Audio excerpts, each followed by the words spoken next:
Video को like और share और चैनल को सब्सक्राइब करना हरगिज न भूलिए। तो ये हमें देखता है कि हमारे साथ क्या प्रॉब्लम है। दूसरी चीज जो ये सेकंड वन है,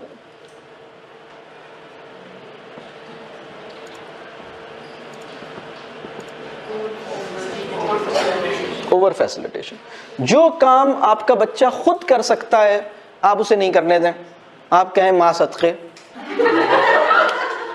वो पानी पी सकता है, आपने कहा नहीं मेरा बेटा पानी क्यों पिएगा खुद से, मैं पिलाऊंगी, मां सदके।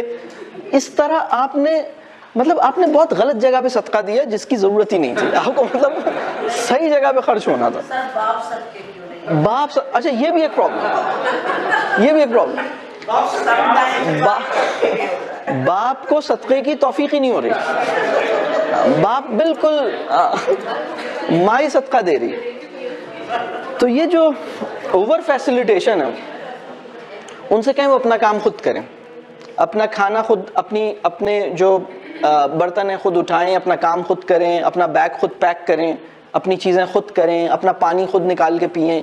जो काम वो कर सकते हैं वो उन्हें करने दें।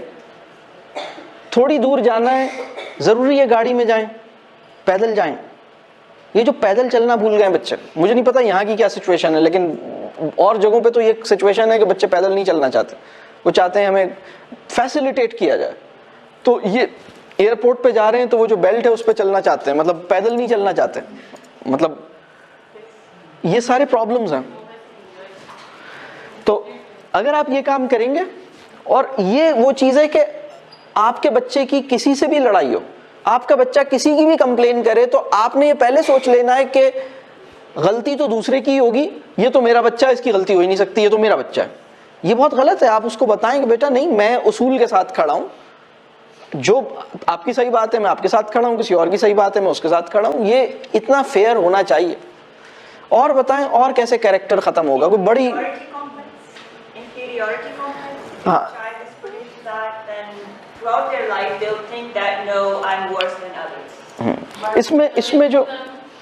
इसमें जो अहम प्रॉब्लम है वो ये है कि पेरेंट्स या टीचर्स की जो साइकोलॉजिकल प्रॉब्लम्स हैं उसकी वजह से भी बच्चों के प्रॉब्लम्स होते हैं। मैं अक्सर कहता हूं कि बच्चे डिजर्व करते हैं कि उन्हें साइकोलॉजिकली फिट लोग पढ़ाएं।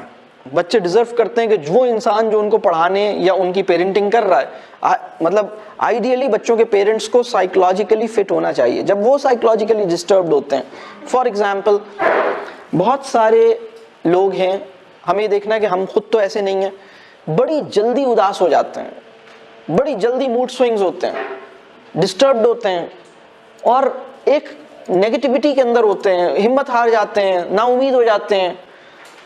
टेम्परामेंट का बहुत इशू है, टेम्पर लूज करते हैं।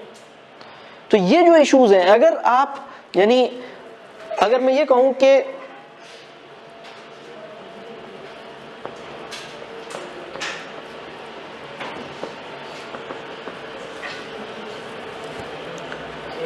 पेरेंट्स या टीचर्स के जो साइकोलॉजिकल इश्यूज हैं वो भी किसी बच्चे के कैरेक्टर को खराब करते हैं, इसलिए कि वो नाउमीदी सीखता है, वो गुस्सा सीखता है, वो गलत चीज सीखता है। क्योंकि हमारा जो बिहेवियरल पैटर्न है वो बच्चे के अंदर खुद ब खुद जाता है। मैं अक्सर एक बात कहता हूं कि हमारी सोसाइटी में बैक बाइटिंग की स्किल अच्छी है या कमजोर है? जोरदार है। अच्छा, बल्कि फ्रंट बाइटिंग की भी है, मतलब बैक बाइटिंग की तो है ही, मतलब है ना। और इसमें सब बेहतर है। अब मेरा क्वेश्चन है, बैक बाइटिंग का करिकुलम कौन सी क्लास में इंट्रोड्यूस हुआ था? क्लास 4 में सिखाया है, क्लास 5 में सिखाया है, कौन से सिखाया है? तो इसका मतलब ये we are able to transfer a skill without having a curriculum. We don't need a curriculum if we have it. If we have that trait, and have we ever कह लीजिए seen anyone who is lecturing on the importance of backbiting or the value, the significance, the market value? How many rewards will it bring in our life? कोई ऐसा बंदा आपको मिलता है जो कहता है यार गीबत में क्या मजा है और गीबत के क्या फायदे हैं, और मैं आपको एक तरीका बताऊं गीबत का। असल में अगर कोई बंदा ऐसा हो ना जो गीबत पे राजी ना हो, तो उसको ऐसे करो। तो आपको हमें किसी ने नहीं बताया, but all of us have successfully learned it. तो क्या करिकुलम था इसका, या टीचिंग थी इसकी, या इसके कोई कॉलेजिएट थे, या इसके ट्यूशन सेंटर्स थे, या सर फला और सर फला बैनर्स लगे होते हैं ना, वो कराची में तो लगे हुए हैं, लाहौर में भी लगे हुए हैं, सर फला टीचर्स गीबत, ऐसा तो नहीं था। तो ये हमें कैसे आ गया? ये इसलिए आ गया क्योंकि हम सबको ये अच्छा आता था, इसलिए खुद ब खुद आ गया। तो जो बिहेवियर पैटर्न्स होते हैं वो खुद ब खुद ट्रांसमिट होते हैं, उसके लिए करिकुलम नहीं बनाना पड़ता, उसके लिए टीचिंग नहीं करनी पड़ती। प्रॉब्लम ये हो रहा है कि सच्चाई के लिए करिकुलम बनाना पड़ रहा, झूठ के लिए करिकुलम की जरूरत ही नहीं। अच्छे काम कराने के लिए करिकुलम भी बनाना पड़ रहा है, गेस्ट स्पीकर के साथ भी करना पड़ रहा है, लेक्चर्स भी लगाने पड़ रहे हैं, किताबें भी बनानी पड़ रही हैं, फिर भी ये नहीं हो पा रहा। और बुरे काम के लिए कोई किताब नहीं लिखनी, कोई लेक्चरिंग नहीं करनी, कोई करिकुलम नहीं बनाना, एवरीवन लर्न्स इट। बात समझ आ रही है? तो मसला ये है कि मसला यहाँ है, मसला यहाँ है ही नहीं। मसला बच्चों में नहीं होता, मसला कहीं और होता है। मसला ये होता है कि हम मसला बच्चों में ढूंढ रहे होते हैं, सोर्स ऑफ द मसला में मसला नहीं ढूंढते। बात समझ आ रही है? सो टीचर्स एंड पेरेंट्स, इनको अपने अंदर देखना है कि क्या मैं सोर्स तो नहीं बन गया किसी मसले की। और उसके अंदर ये वाली जो चीज है, हमारी साइकोलॉजिकल फिटनेस, दो चीजें बड़ी इंपॉर्टेंट है, मेरी नफ्सियाती सेहत और मेरी ईमानी सेहत। मेरा ईमान कितना मजबूत है, ईमान, अल्लाह पे बिलीफ कितना स्ट्रांग है, अल्लाह मेरे लिए कितना इंपॉर्टेंट है, अल्लाह की बात मेरे लिए कितना इंपॉर्टेंट है। किसी भी मौलवी साहब की बात से ज्यादा इंपॉर्टेंट अल्लाह की बात है। तो जो वर्ड्स ऑफ अल्लाह हैं वो मेरे लिए कितने इंपॉर्टेंट है। डू यू नो, पूरे कुरान में से वो कौन सा पार्ट है जिसकी अंडरस्टैंडिंग हम सबके लिए बहुत ही जरूरी है? पूरे कुरान में से तो पूरा कुरान बहुत इंपॉर्टेंट है।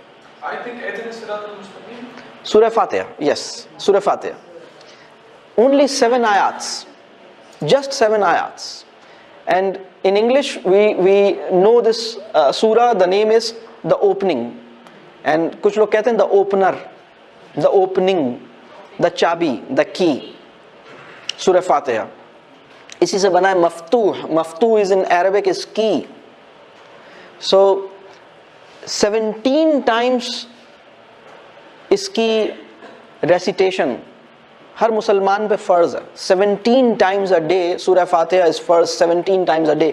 17 is the sum total of the फर्ज रकात of 5 prayers। so every prayer in 2 rakats of fajr we recite it 2 times, so 17 times altogether। so this is so important, and there is no other surah in Quran which is compulsory। so for every Muslim this is the essentially required।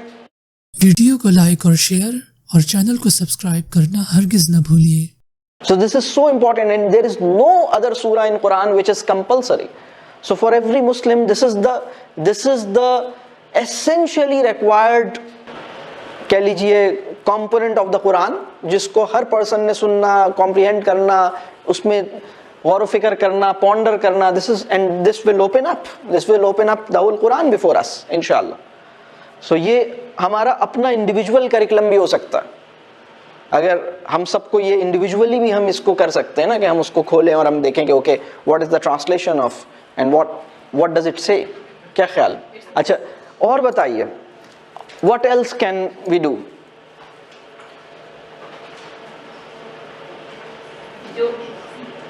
काम वही है, बच्चे का character खत्म करना है। कैसे करेंगे? कंपनी, ऐसे बंदों की कंपनी में उनको छोड़ा जाएगा, वो उनसे कोई बुरा। अच्छा, नहीं, अभी तो ये बताएं कि खुद क्या कर सकते हैं, अभी दूसरों की मदद नहीं लें, हमें खुद क्या कर सकते हैं। आखिर में मैं इनके पास आऊंगा, इनके पास जरूर कोई और बात है। यस, निगलेक्टिंग से भी मसला तो होगा, ये बात सही है। जैसे इन्होंने कहा इग्नोर करें या लिसन नहीं करें, इससे भी मसला होगा। लेकिन ये समझ लें कि अभी बड़ा गोला चाहिए, मतलब छोटी मोटी गोलियां नहीं चाहिए, मतलब एक बड़ा सर एक चीज नहीं हमेशा कंपेयर करना, like he is good, but आप हमेशा उसको ये बोले कि देखिए साफ पड़ोसी का बच्चा या आपके मामू का बच्चा, he is very good and you are like this. Comparison between बच्चों के दरमियान कंपैरिजन बिल्कुल ठीक, इससे भी प्रॉब्लम पैदा होगा। रॉन्ग गाइड करना क्लास में, सर बच्चे को थ्रेट करना उनको। थ्रेट करना, हाँ वो फियर में चला जाएगा, थ्रेट करना। हिपोक्रेसी, हाँ यानी हम ठीक है। तो अगर मैं ये कहूं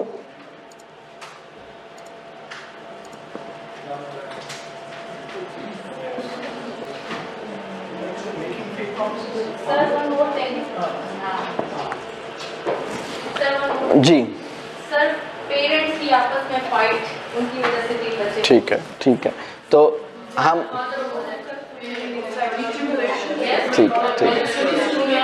ठीक है बहुत अच्छा, बिल्कुल ठीक।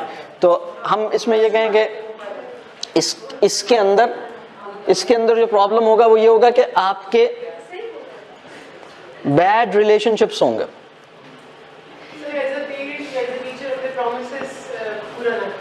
हाँ, तो वो आपकी जो बात है वो यहाँ है, हमने अपना प्रॉमिस पूरा नहीं किया, ये यहाँ है। और एक बात और बताऊं, इम्पोजिंग, हाँ बिल्कुल ठीक, बिल्कुल ठीक।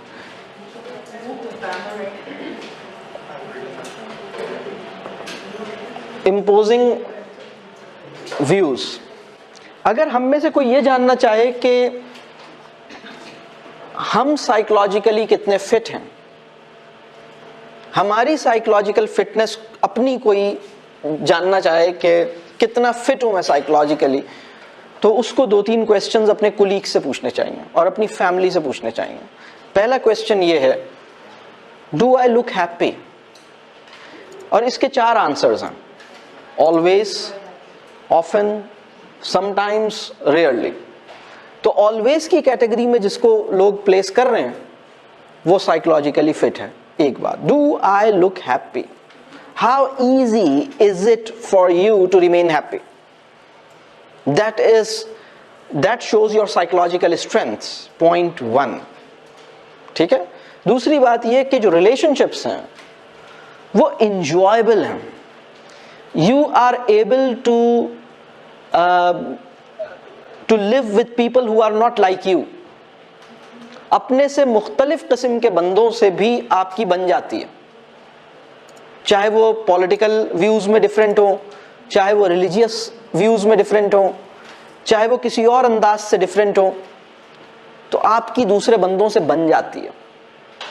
तो अगर आपकी दूसरे बंदों से नहीं बनती, बात समझ आ, चाहे वो इकोनॉमिकली आपसे डिफरेंट हो, आप एक और लेवल पे हैं, वो किसी और लेवल पर हैं, लेकिन आपकी उनसे बन जाती है, इट्स एंजॉयबल, और आप बुरा नहीं मानते। ठीक है, ये 2-3 चीजें हमारी साइकोलॉजिकल फिटनेस के बारे में बताती हैं। तो खुश नजर आना भी बड़ा जरूरी है, बात समझ आ रही है? तो इसके लिए भी अपने ऊपर काम करना पड़ता है, इसके बाद फिर ये चीज सही होती है। अच्छा, होना, यस, बिल्कुल सही, बिल्कुल सही। अगर आप खुश नहीं है अंदर से तो थोड़ी देर के लिए खुश नजर आएंगे। कुलीग्स के साथ और फैमिली के साथ आपके लिए मुश्किल होता है जब आप एक डेली रूटीन में होते हैं ना, तो आप ज्यादा देर कंपोज अपने आप को रख नहीं सकते।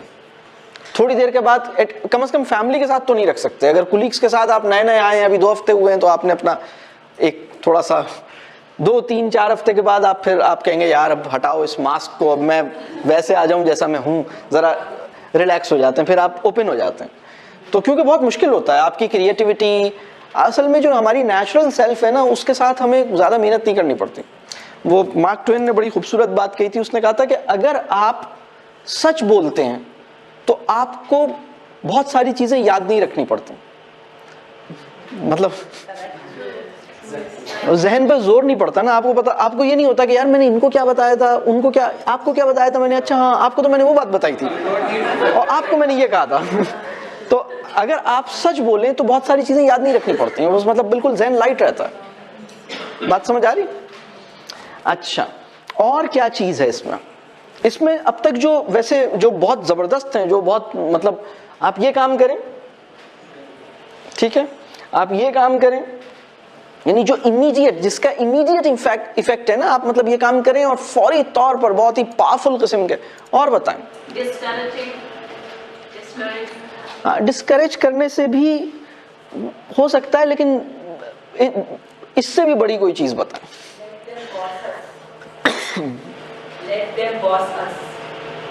अच्छा, लेट देम बॉस अस, इससे जरूरी नहीं है, मतलब ये एक्चुअली इस चीज से होगा जो प्रॉब्लम है ना, एक्सेप्टिंग एवरी विश, इससे होगा मसला।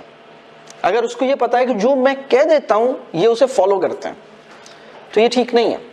घर में खाना बना हुआ है, बच्चे ने कहा मैं घर में खाना नहीं खाऊंगा, आपने कहा कोई बात नहीं मैं बाहर से मंगवा दूंगा, ये प्रॉब्लम है, ये कैरेक्टर का प्रॉब्लम है। अब जैसे आपने एग्जांपल दिया है कि अगर बच्चा कहे मैंने बाहर से खाना खाना है, तो ये उसकी विश थी, लेकिन हम कह रहे कि नहीं आपने घर पे खाना है, तो ये इम्पोजिंग आवर व्यूज उस पे नहीं होगा फिर। अच्छा, हम अपने आप को उस पे अच्छा, नहीं, ये व्यूज इम्पोज नहीं कर रहा, ये एक सिचुएशन है, ये नीड्स एंड वांट्स का एक बहुत बेसिक प्रिंसिपल है कि एक चीज जो घर की बनी हुई है और उसके लिए ठीक है, और एक चीज जो बाजार की है जो कि उसके लिए इतनी हेल्दी नहीं हो सकती जितनी घर की चीज है, तो आपने कहा ठीक है ये हमारा एक सिस्टम है, हम घर में चीज है वो हम सब खाएंगे। ये जो चीज है ये व्यूज इम्पोज करना ये है कि आप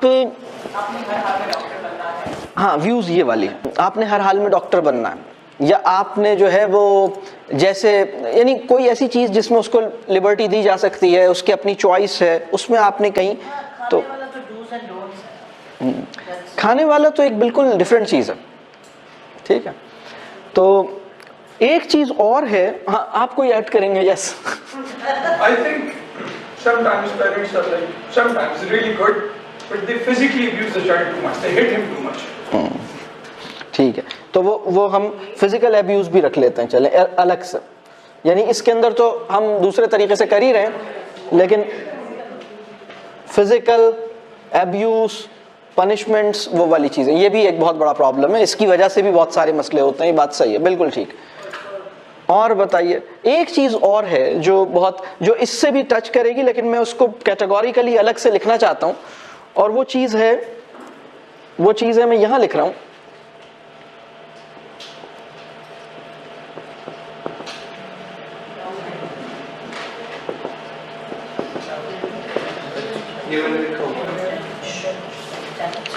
डाउटिंग देयर इंटेंट। सच बताओ कहां से आ रहे हो। इस जुमले में क्या इम्प्लिसिट है? इसका मतलब यह है कि तुम वैसे तो झूठ बोलते हो, मैंने चूंकि कहा है तो अब वो, और दूसरा बच्चा भी कहेगा हाँ ठीक है, अच्छा हुआ आपने बता दिया कि सच बताओ, नहीं तो मैं तो झूठ बोलने वाला था, अब मैं बिल्कुल सच बोलूंगा। कोई ऐसा करेगा? तो ये जो चीज है ना, हम बच्चे के ऊपर डाउट करते हैं, बहुत ज्यादा डाउट करते हैं, और डाउट की ना दो टाइप की फॉर्म्स हैं डाउट की, एक तो एक्सप्लिसिट डाउटिंग है, एक इम्प्लिसिट डाउटिंग है। एक तो डाउटिंग ये है ना कि एक बच्चे ने एक बात कही, आपने कहा नहीं मुझे नहीं लगता तुम सही बोल रहे हो, तुम गलत बात कर रहे हो, तुम झूठ बोल रहे हो, ये तो बिल्कुल एक्सप्लिसिट डाउट है। एक इम्प्लिसिट डाउट है, और इम्प्लिसिट डाउट बहुत खतरनाक है। आपने उससे कहा कि तुमने फिर दूध गिरा दिया, तुमने फिर सवाल गलत कर दिया, तुमने फिर ये नहीं किया। इसका मतलब क्या है? इसका मतलब ये है कि ये इंटेंशनली ऐसा कर रहा है, अपनी पूरी कॉन्शियसनेस के साथ ऐसा कर रहा है, अपने इंटेलेक्ट, अपने इंटेंट, इन सब की इन्वॉल्वमेंट के साथ ये चीज कर रहा है। बच्चा जब दूध पीता है, वीडियो को लाइक और शेयर और चैनल को सब्सक्राइब करना हरगिज न भूलिए।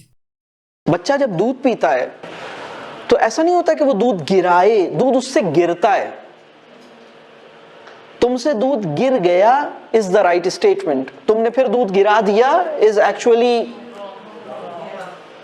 ये बहुत ही इमोरल स्टेटमेंट है, क्योंकि एक्चुअली उस दूध गिराना किसे कहते हैं? दूध गिर गया, और आप ये दूध पी रहे हैं, दूध पीते हुए थोड़ा बहुत दूध आपकी हैंडलिंग से कुछ 1-2 ड्रॉप्स गिर गए, तुमसे दूध गिर गया, लेकिन अगर आप इसे कहें तुमने दूध गिरा दिया, वो हैरत से देखता है कि कैसी बात कह रहे हैं। दूध गिराना ये होता है कि ये दूध का मग है ना, ऐसे करके गिरा। क्या उसने ऐसे किया था? आपने दूध दिया और उसने मिल्क को ऐसे किया था? क्या उसने ऐसे किया था? ऐसे तो नहीं किया था। तो हम उसे ब्लेम कर रहे हैं, हम कह रहे हैं तुमने फिर दूध गिरा दिया, तुमने फिर सवाल गलत कर दिया। सवाल गलत कर दिया? व्हाट डू यू मीन सवाल गलत कर दिया? क्या कोई बच्चा जानबूझ के कोई सवाल गलत करता है? कोई भी नहीं करता। इवन बाज़ औक़ात ये होता है कि बच्चे सिली मिस्टेक्स, जिसे हम कहते हैं सिली मिस्टेक्स या सिली एरर्स, माइंडलेसली कर जाते हैं। हम भी करते हैं।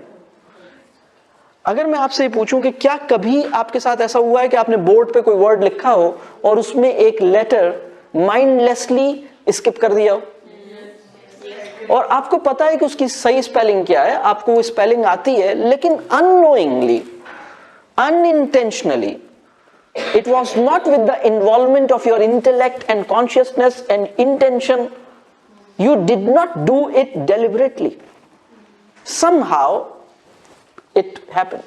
आपने देखा, बाद में देखा, उस दिन में नहीं, बच्चे ने किसी ने कहा सर ये कोई स्पेलिंग, आपने कहा अरे ये तो मैंने, हाँ ये तो ये ऐसा होता है ना। कभी हम बोलते हैं और एक लफ्ज सही नहीं बोल पाते, हो जाता है हमसे। कभी हम कोई काम कर रहे होते हैं और उसमें कोई एरर हो जाता है, लेकिन अगर कोई ये कहे आपने गलत किया तो हमें कैसा लगेगा? All the time children hear such comments from us. आपने फिर गलत कर दिया। फॉर एग्जाम्पल, अगर मैं एक बहुत इंटरेस्टिंग बात आपसे कहूं, अगर आपके फ्रेंड्स आपके या कोई भी गेस्ट आए हुए हों घर में और वो बातें कर रहे हों और उनके बातों में ज़रा थोड़ा सा आवाज़ तेज़ हो जाए और ज़रा सा कहकहा भी लगे, और आपके बराबर वाले रूम में आपकी अम्मी जो हैं वो सो रही हैं, तो आप उनको ये नहीं कहेंगे कि आप शोर मचा रहे हो, आप ये कहेंगे आपकी आवाज़ थोड़ी सी ज़्यादा हो गई है, आप सिर्फ यही कहेंगे। लेकिन बच्चों को हम क्या कहते हैं? आप शोर मचा रहे हो। क्या वो इंटेंशनली डेलिबरेटली शोर मचा रहे हैं? शोर नहीं मचा रहे होते, वो एक्चुअली शोर नहीं मचा रहे होते, वो बात कर रहे होते हैं। बात करते हुए अननोइंगली उनकी आवाज बढ़ जाती है, उन्हें तो नहीं पता होता। तो ये जो स्टेटमेंट, ये जो डाउट है, ये बड़ी खतरनाक चीज है। आप किसी बच्चे के कैरेक्टर को तबाह करना चाहते हैं, बच्चे को छोड़े किसी बड़े के कैरेक्टर को तबाह करना चाहते हैं। हमारी पूरी कौम का कैरेक्टर क्यों तबाह हो रहा है? इसलिए कि हमारे बाज़-औक़ात हम बड़ी इंपॉर्टेंट पोजीशंस पे खड़े होकर पूरी कौम की इंटेंट पे डाउट करते हैं। मैं एक दिन किसी मस्जिद में टॉक सुन रहा था और मैं सोच रहा था, वो बेनमाजी के ऊपर बड़ा ठीक ठाक नाराज हो रहे थे और ठीक ठाक बातें बता रहे थे। जुम्मे का दिन था। मैं सोच रहा था कि जो नमाज पढ़ने वाले हैं, ये टॉक सुनने के बाद उनके दिल में बेनमाजी की नफरत पैदा होगी या मोहब्बत पैदा होगी? वो इनके साथ मोहब्बत के साथ उनको यहाँ ला सकेगा या उनके साथ ऐसे करेगा, ये तो बेकार लोग हैं, बेकार फुट्टी, कैसे करेगा वो? और अगर वो बेनमाजी आज इत्तफाक से अभी आ गया हो, क्योंकि जुम्मे के दिन इसके चांसेस होते हैं कि कभी कभार आता है और वो अभी आके बैठा हुआ हो और वो इतनी मजेदार बातें सुनेगा कि अच्छा ये सब मेरे बारे में कही जा रही हैं, तो उसका बड़ा दिल चाहेगा आने का। तो पॉइंट ये है कि हम इंटेंट को हिट नहीं करें।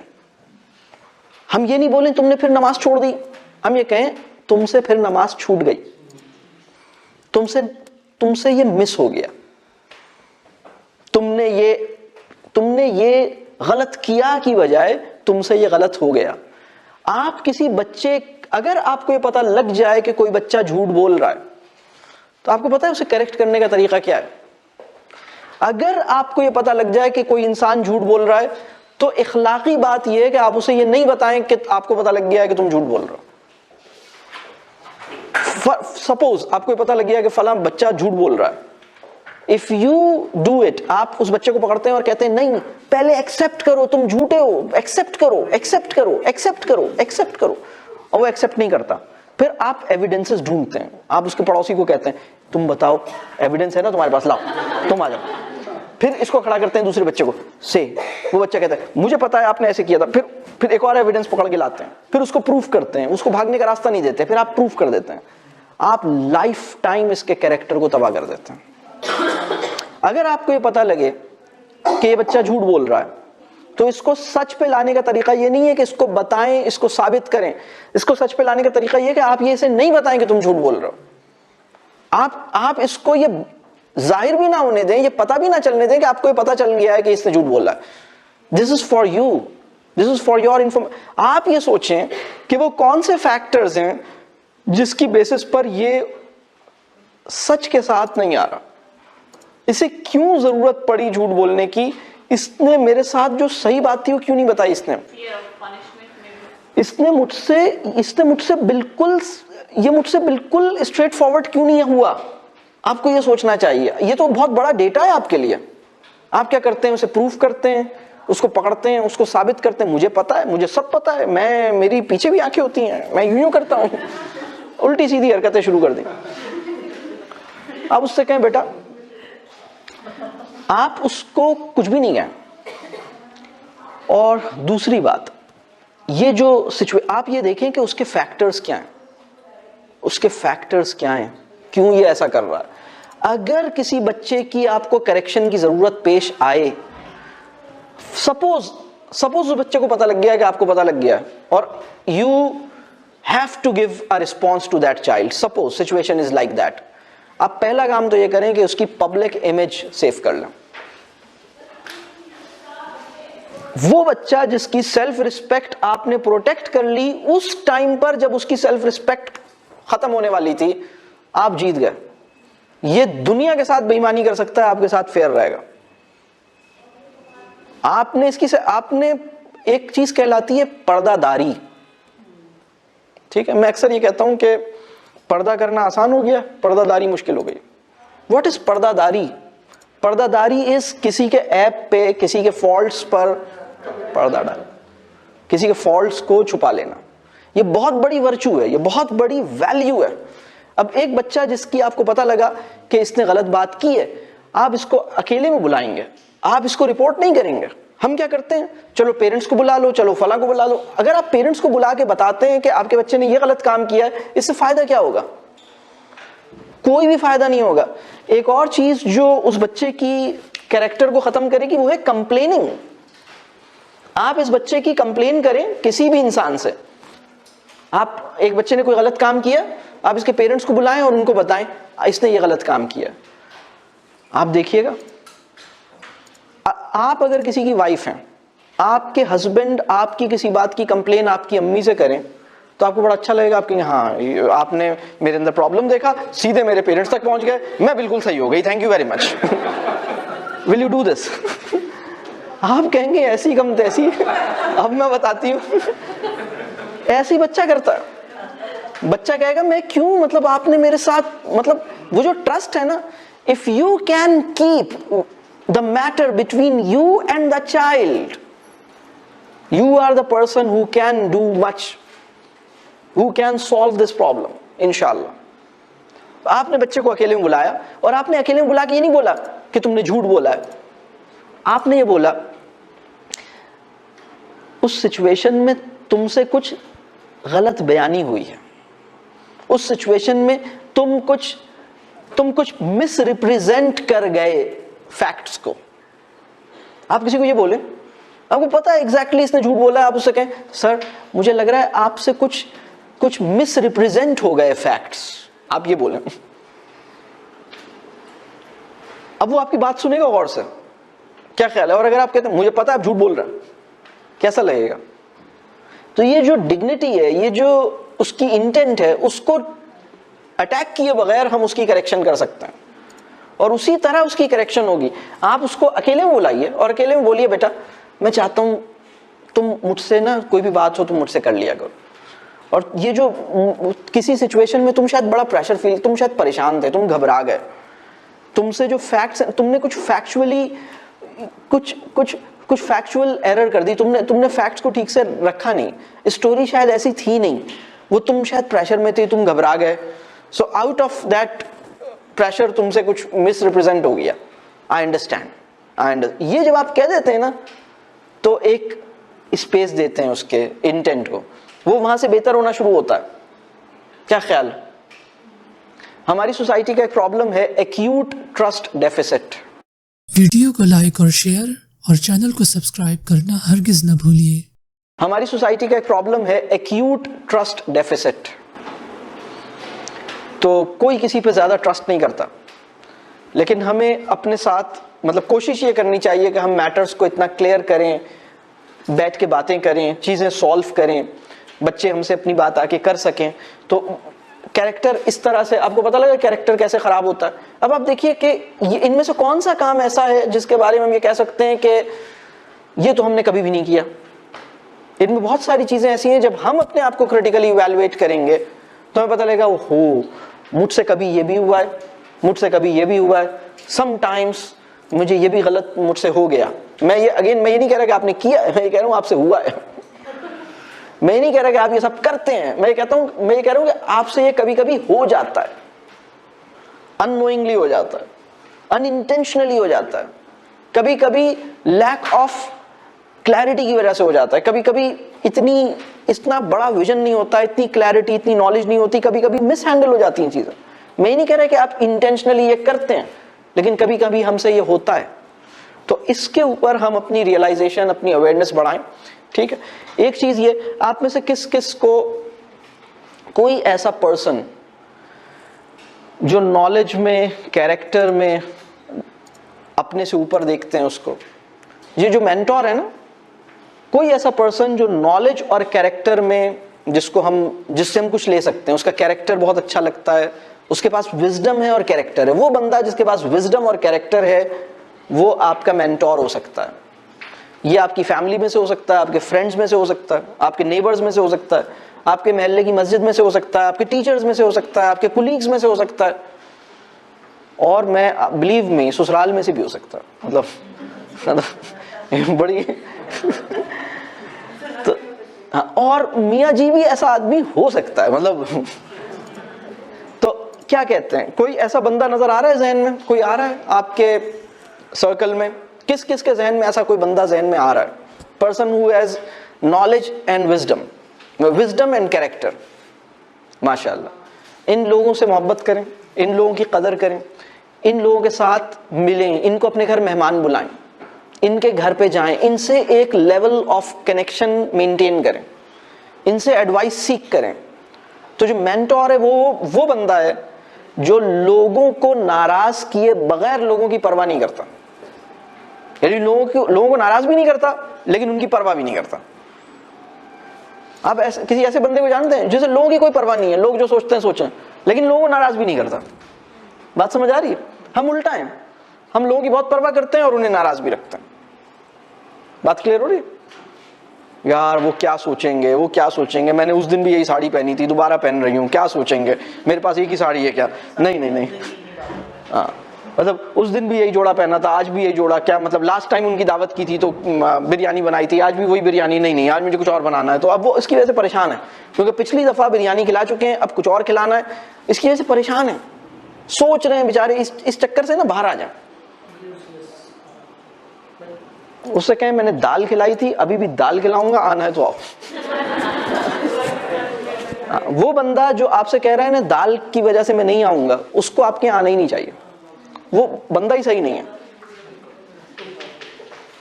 बात समझ आ रही?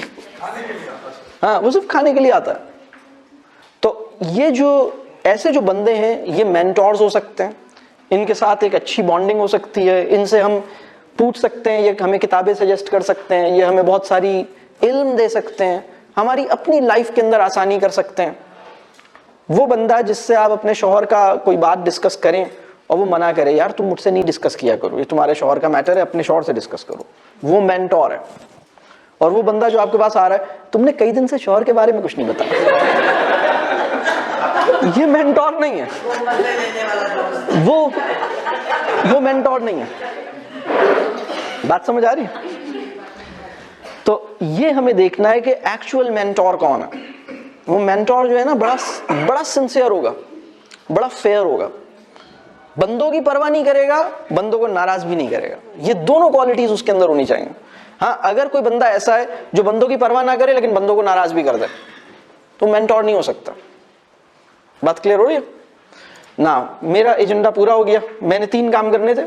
मेंटोर कौन होता है, मेंटोर क्यों जरूरी है, कैरेक्टर कैसे तबाह होता है, ये तीनों काम हमने कर लिए। अब थोड़ा बहुत टाइम बच गया पीरियड में, जरा अभी घंटी बजने में टाइम बाकी है, तो नाउ वी हैव अल्हम्दुलिल्लाह, सो कोर्स खत्म, ना रिवीजन भी हो गया, कोर्स भी हो गया, now we can do some extracurricular. Now ball is in your court. Yes, आपके प्रोफाइल में सुबह मैंने पढ़ा था होम स्कूलर्स। यस, मेरी 3 बच्चे, हाँ मेरे 3 बच्चे, वो अभी हमने कहा कि मेरा कोर्स कंप्लीट हो गया, करिकुलम फिनिश हो गया, टाइम बच गया, रिवीजन भी हो गया, तो अब एक्स्ट्रा करिकुलर शुरू करना है। ठीक है, तो 3 काम थे ना मैंने कहा कि मेंटोर कौन होता है वो हमने बात कर ली, मेंटोर क्यों जरूरी है वो बात हो गई, कैरेक्टर कैसे खत्म होता है ये बात हो गई। अल्हम्दुलिल्लाह आई थिंक इसके अंदर इट हैज सम सेंस। ठीक है, अब हम नेक्स्ट क्वेश्चंस पे जाते हैं। इनका पहला क्वेश्चन है कि इन्होंने पढ़ा था होम स्कूलर या होम स्कूलिंग, इन्होंने मेरे बारे में पढ़ा था, बात सही। I have 3 children. I often introduce myself as a student, lifelong student of Fatima Zainab Ibrahim University. Fatima, Zainab and Ibrahim are the names of my 3 children.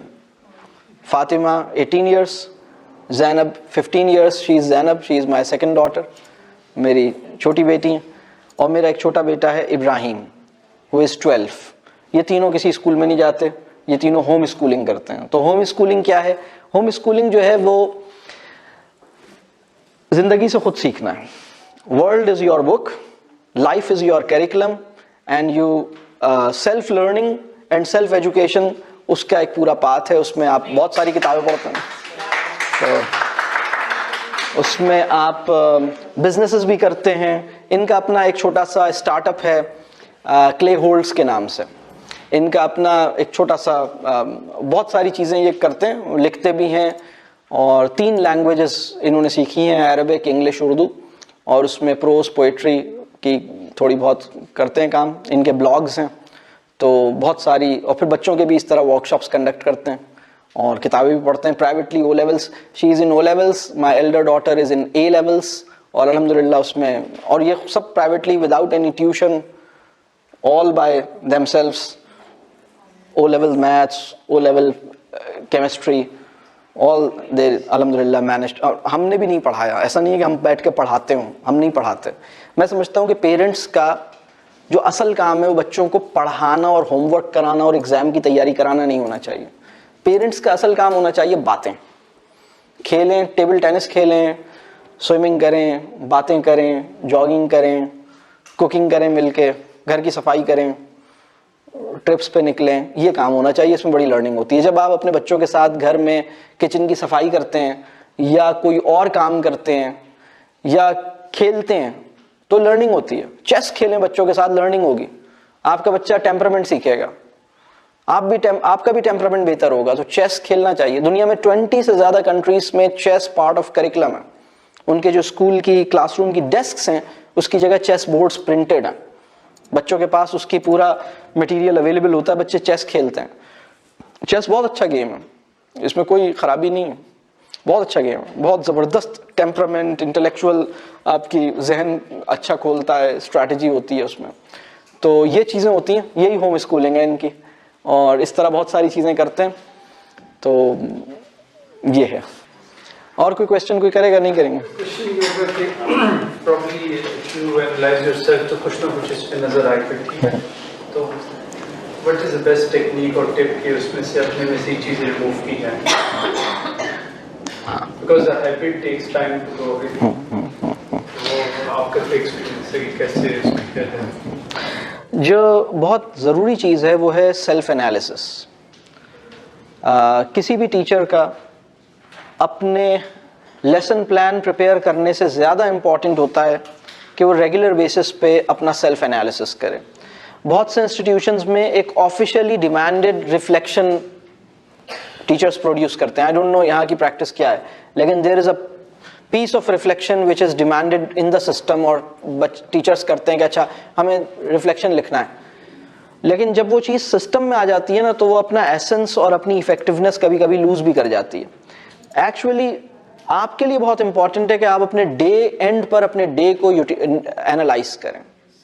आप ये सोचें कि आज मुझे पूरे दिन में मेरी फीलिंग्स क्या थी, मेरा एनर्जी लेवल क्या था, मेरा होप का लेवल क्या था, मैं कितना ऑप्टिमिस्टिक था, मैं कितना एनर्जेटिक था, मैं कितना हैप्पी था, मेरा मूड कैसा था। तो आप देखेंगे कि आपका मूड जो है वो यूं गया, आपका टेम्परामेंट कैसा था। तो आप इसकी एनालिसिस करें, 5-6 चीजें लिख लें उसमें, temperament, mood, energy level, positivity, जैसे ऑप्टिमिज्म हम कह रहे हैं, positivity, energy level, mood, temperament और पीस ऑफ माइंड। ये 4-5 चीजों को आप डे एंड पे एनालाइज करें कि थ्रू आउट द डे मैं कहां था। अगर आपने अच्छा नाश्ता नहीं किया, अच्छे नाश्ते से मुराद पराठा नहीं होता, अच्छे नाश्ते का मतलब है फ्रूट्स, अच्छे नाश्ते का मतलब है आपने फ्रूट्स खाएं, हेल्दी डाइट। अगर आपने अच्छा नाश्ता नहीं किया तो आपके लिए देखिए किसी दिन तो पराठा ठीक है, हफ्ते में 2 दिन भी पराठा ठीक है। अगर आप कभी पराठा नहीं खाते तो आपने पराठे खा लिए, कोई इतना फर्क नहीं पड़ेगा। लेकिन अगर आप पिछले 10 साल से पराठे का नाश्ता कर रहे हैं या 4 साल से पराठे का नाश्ता कर रहे हैं तो आपने अपने ऊपर बड़ा जुल्म किया है। आपका जो नाश्ता है वो सही होना चाहिए। तो आपका जो एनर्जी लेवल है वो इस वजह से ड्रॉप करता है क्योंकि डाइट सही नहीं है, रूटीन सही नहीं है, उसकी वजह से आपका एनर्जी लेवल नीचे आता है। अगर आपको थकन महसूस हो रही है या आपको मूड स्विंग्स बहुत ज्यादा महसूस हो रहे हैं, आप दोपहर में 10-15 मिनट की नैप लें, पावर नैप लें, आप कैलुला करें, आपको फर्क पड़ेगा। तो अपने ऊपर काम करने की जरूरत है, अपना सेल्फ एनालिसिस करने की जरूरत है। अगर हम सब अपनी साइकोलॉजिकल फिटनेस के ऊपर काम करें तो हम खुद ब खुद अच्छे हो जाएंगे, हम बहुत ज्यादा बेहतर हो जाएगा। तो अपने ऊपर आपने अपना सेल्फ एनालिसिस बहुत जरूरी है। एक काम और हो सकता है, ये बड़ी एक और टेक्निक मैं आपसे शेयर करूं जो टीचर इंप्रूवमेंट की बहुत जबरदस्त टेक्निक है, और ये स्ट्रैटेजी हमने बहुत सारे इंस्टीट्यूशंस में सजेस्ट की, उससे बहुत फायदा हुआ। वो ये है, officially approved unofficial peer observations. क्या कहा मैंने? आप इस जुमले को लिखें जरा, इस फ्रेज को लिखें,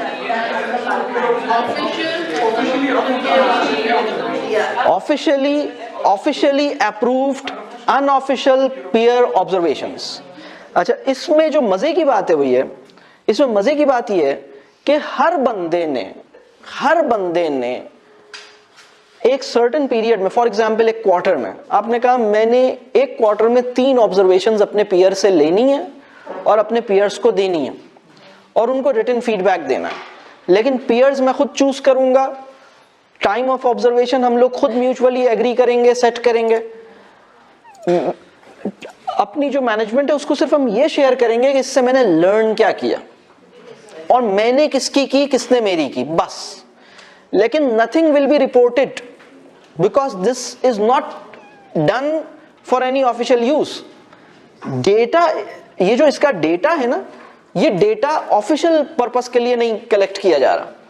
इससे आप बहुत सेफ फील करेंगे, आपको पता लगेगा अच्छा आपने खुद चूज किया, आपने कहा भाई आप मेरी क्लास में आप आइएगा, आप आइएगा, आप आइएगा। आपने अपनी क्लास में उन लोगों को बुलाया, डिफरेंट सिचुएशंस में बुलाया, उन्होंने डिफरेंट सिचुएशंस में, different periods, different subject, different classes में आपको ऑब्जर्व किया, रिटन फीडबैक दिया, आपसे बातचीत की, आपको फायदा हुआ, आपने भी रिटर्न में उनके साथ ये काम किया। और ये चीज कंसेंट के साथ हो रही है। और इसमें सिर्फ इतनी चीज मैनेजमेंट को अपडेट की जा रही है कि ठीक है, मैंने फला और फला की क्लासों में ऑब्जर्व की, मैंने ये लर्न किया, मैंने ऑब्जर्व किया ये नहीं बताना, मैंने ये लर्न किया, बस इतना बता दें। अगर ये एक कल्चर भी क्रिएट होता है और हम अपने पीयर्स से थ्रेटन नहीं होते बल्कि हम सपोर्टेड फील करते हैं कि अच्छा, बल्कि फिर हम बुलाते हैं, हम कहते हैं यार तुम मेरी क्लास में बहुत दिन से नहीं आई, तुम तो मेरी क्लास में कभी नहीं आई, तुम मेरी क्लास में आओ, मुझे बताओ कि मैंने अगर कोई चीज इंप्रूवमेंट के लिए, तो ये बहुत अच्छा होगा। वो जो ऑफिशियल ऑब्जर्वर आता है उससे कभी कभी लोग घबराते हैं। मैं एक बात आपको बताऊं, हम में से प्योरिटी ऑफ इंटेंट जो है ना, आपको मैं एक बात बताऊं, आपने कभी वो गाड़ी देखी है जिसके यहाँ शायद हो सकता है पेशावर में भी ऐसी गाड़ी होती हो, लेकिन जब हम छोटे थे कराची में, मैंने फर्स्ट टाइम वो गाड़ी पहली दफ़ा जब मैं छोटा था तो देखी थी, और अभी भी कभी कभी नज़र आती है। अब तो बहुत गाड़ियों के पीछे एक लिखा होता है, वीडियो को लाइक और शेयर और चैनल को सब्सक्राइब करना हरगिज न भूलिए। अभी भी कभी कभी नज़र आती है। अब तो बहुत गाड़ियों के पीछे एक लिखा होता है, how am I driving, not complain number. There is a number, how am I driving, there is a number for feedback, not complaining. अच्छा, ये भी लिखा। अच्छा, तो आई विश के उसको इस तरह लिया जाए, आई विश कि वो भी इस तरह लिखें। अच्छा, मैं आपको बताऊं, purity of intent, purity of intent जो है वो इस बात से पता लगेगी, प्योरिटी ऑफ इंटेंट, ये जो फीडबैक सीकिंग एटीट्यूड है, that is the most observable indicator of our purity of intent. Are you getting this? For example, अगर आप कहते हैं भाई मुझे प्लीज बता दो इसमें क्या इशू था, मैं समझना चाह रहा हूं, मुझे इसमें इंप्रूव करना है, मुझे please give me some feedback, I need to understand what is right what is wrong, मुझे राइट इसलिए बताओ ताकि मैं राइट को कंटिन्यू करूं, मुझे रॉन्ग इसलिए बताओ ताकि मैं उसको इंप्रूव करूं, मुझे बताओ। तो अगर ये चीज होगी ना, तो हो सकता है कि आप अपनी क्लासरूम के अंदर या क्लासरूम के बाहर सजेशंस बॉक्स लगा दें, उसमें आप कहें कि उसमें आप, और ये जो स्पिरिट जब बढ़ेगी ना, तो आप कहेंगे ठीक है, हम रोजाना दो पेरेंट्स को हम अलाउ कर सकते हैं, हमने 2 चेयर्स रखी हुई हैं, जो कि कोई भी गेस्ट हमारी क्लास में आता है वो उस पर बैठता है, हमारे पीयर्स भी हो सकते हैं, हमारे पेरेंट्स भी हो सकते हैं, और there is not complain box, there is a suggestions box, there is a feedback box on the wall, और उसके अंदर हम अपना पर्चा डाल देते हैं जिसमें हमारा फीडबैक होता है, और maximum 2 parents with prior appointment can join us, और वो वहां बैठे हुए हैं, वो ऑब्जर्व कर रहे हैं, वो भी देख रहे हैं, वो भी दे रहे हैं। All these things can be done. बात समझ आ रही? तो दुआ मांगने में और फीडबैक मांगने में कंजूसी नहीं करनी चाहिए, उससे बड़ी लर्निंग होती है, बड़ा ग्रोथ होती है। ठीक है।